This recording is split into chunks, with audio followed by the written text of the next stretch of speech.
Шымкентке жер асты көздерінен алынған су жеткізіледі. Бүгінгі таңда таза және дәмді судың негізгі жеткізушісі Ақбай Қарасу су қабылдағышы. Құрылыс Батыс Тянь-Шань тау етегіндегі Ақсу өзенінің аңғарында орналасқан. Су жинау ғимаратының аумағы шамамен 80 гектарды алып жатыр. Суды шамамен 70 метр тереңдіктегі ұңғымалардан алады. Ауыз суды алу өте көп энергияны қажет ететін процесс. Энергия шығынын азайту үшін жабдықты айтарлықтай жаңарту және жаңғырту жүргізілді. Сонымен қатар су қабылдағышта күн батареялары станциясы да бар.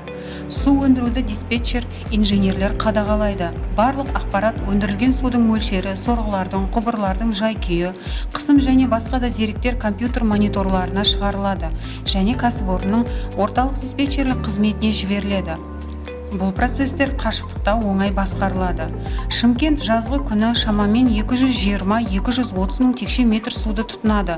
Қысқы кезеңде тұтыну аздап төмендейді. Айта кетейік, Ақбай Қарасу су қабылдағышынан басқа Бадам Сайрам су қабылдағышы да қалаға су жеткізеді. Ал резервте Тассай 1, Тассай 2 және Көмешбұлақ су қабылдағыштары бар. Алынған су диаметрі 1200 мм магистральды құбырлармен қалаға айдалады.